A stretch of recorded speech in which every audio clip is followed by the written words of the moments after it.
दोस्तों, आज फिर अनंत कथा सागर में आपका एक बार फिर स्वागत है। पिछले कुछ समय से मैं मुनि नारद की कहानियाँ आपको सुना रहा हूँ। उम्मीद है कि आपको वो कहानियाँ पसंद आई होंगी। तो आज एक और कहानी आपके लिए प्रस्तुत है। हरि अनंत, हरि कथा अनंता। हरि यानी भगवान विष्णु, उनकी कथाएं तो अनंत हैं, उनकी माया तो वो ही जानते हैं।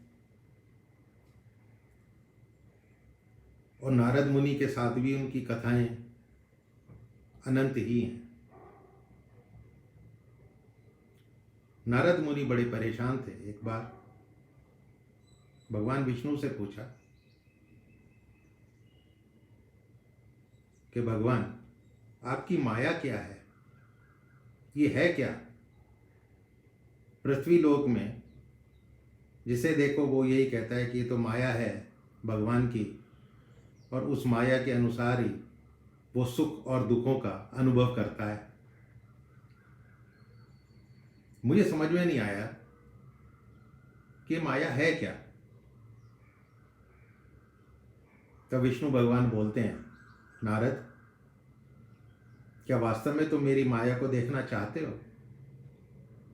हाँ भगवान, मैं इसीलिए तो आपके पास आया हूं।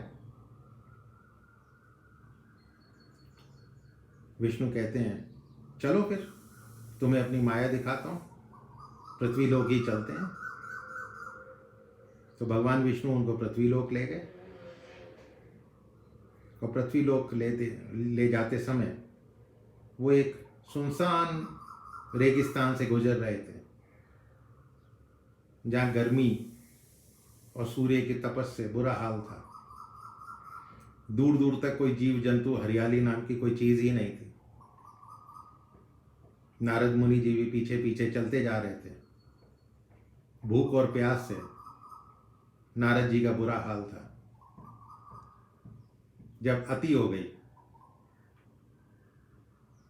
प्यास से बहुत बुरे हाल हो गए कि अब गिरें कि तब गिरें, तभी भगवान विष्णु मुस्कुराए कि नारद, सामने देखो।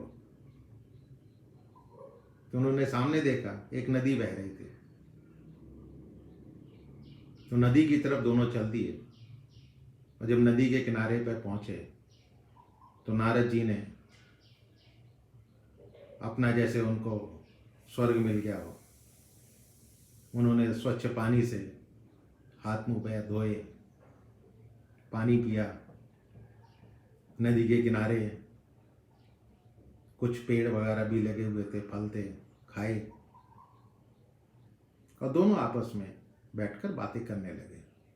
नारद जी थोड़ा आगे चले तो उनको एक सुंदर कन्या दिखी। अब सुंदर कन्या देखकर नारद जी मोहित हो गए। तो कन्या के पास जाकर उन्होंने पूछा कि भाई तुम कौन हो, कहाँ से आई हो? तो कन्या ने बताया कि मैं पास के ही एक राज्य की राजा की राजकुमारी हूं, जो अपने सैनिकों के साथ यहाँ घूमने आई हूं। तो नारद जी उस कन्या के साथ ही पीछे पीछे चलते हुए उसके राज्य में ही पहुंच गए। और ये भूल गए कि भगवान विष्णु को तो नदी के किनारे पर ही वो छोड़ आए हैं बैठा हुआ। खैर, जब राज्य में पहुंचे तो कन्या ने उसका परिचय अपने पिता से करवाया। नारद जी ने विवाह की इच्छा जाहिर करी। तो कन्या के पिता ने नारद जी का विवाह उस कन्या के साथ कर दिया। नारद जी अपना मस्त उसी राज्य में अपना रहने लगे। कुछ समय बाद उनके 2 बच्चे भी हो गए। गृहस्थी में आनंद ही आनंद था,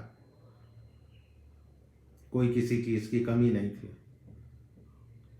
अब देखिए वहाँ पर वो बिल्कुल भूल चुके हैं कि विष्णु भगवान कहाँ छोड़कर आया हूँ।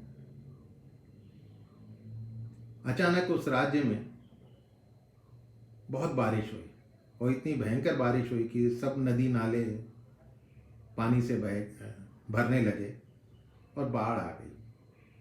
अब नारद जी अपने बीवी बच्चों समेत नाव से राज्य छोड़ने की तैयारी करी, नाव में सवार हुए। लेकिन तूफान इतना जबरदस्त था, इतना भीषण था कि नाव डूब गई और बीवी बच्चे उनके पानी में बह गए। अब नारद जी बड़े दुखी हुए, कोशिश की लेकिन बचा नहीं सके। तब नारद जी घूमते घूमते फिर उसी जगह पर पहुंच गए जहां से चले थे और सिर नीचे झुकाकर विलाप करने लगे कि अब मेरी जिंदगी का तो कोई मतलब ही नहीं है, मैं जीकर क्या करूंगा। तो ये कहते हुए उन्होंने भी नदी में छलांग लगाने की कोशिश करी कि इससे अच्छा होगा कि मैं इसी नदी में ही अपने प्राण दे दूं कूद कर। जैसे ही वो कूदने के लिए तत्पर हुए तभी भगवान विष्णु ने उनका हाथ पकड़ लिया। नारद, ये क्या कर रहे हो? कि प्रभु मैं करूंगा क्या जी कर? कहते भाई नारद, यही तो मेरी माया थी, इसे ही तो दिखाने तुम्हें आया था मैं। अब समझ में आया कुछ? तब नारद मुनि को ये समझ में आया कि भगवान विष्णु की माया क्या है, क्या लीला है। और इसके बाद वो फिर नारद मुनि भगवान की भक्ति करते हुए, कीर्तन गाते हुए भगवान विष्णु के साथ विष्णु लोक चले गए। इसके साथ ही इस कथा का अंत होता है। आशा करता हूं कि ये भी कथा आपको पसंद आई होगी। ये जितनी भी कथाएं मैं सुना रहा हूं ये सब आसपास बिखरी हुई हैं। किसी का जिक्र अद्भुत रामायण में मिलेगा, कोई भागवत में कहानी मिलेगी, कोई किसी पुराण में मिलेगी। मेरी कोशिश है कि उनको वहाँ से संकलन करके सरल भाषा में आपको बता सकूं। तो दोस्तों, ये कहानी आपको कैसी लगी मुझे बताइएगा अवश्य। अपने बच्चों को, अपने मित्रों को सुनाने की कोशिश कीजिएगा, शेयर कीजिएगा और इस चैनल को सब्सक्राइब कीजिएगा ताकि आपको आगे आने वाली नई कथाओं का सूचना दी जा सके। धन्यवाद।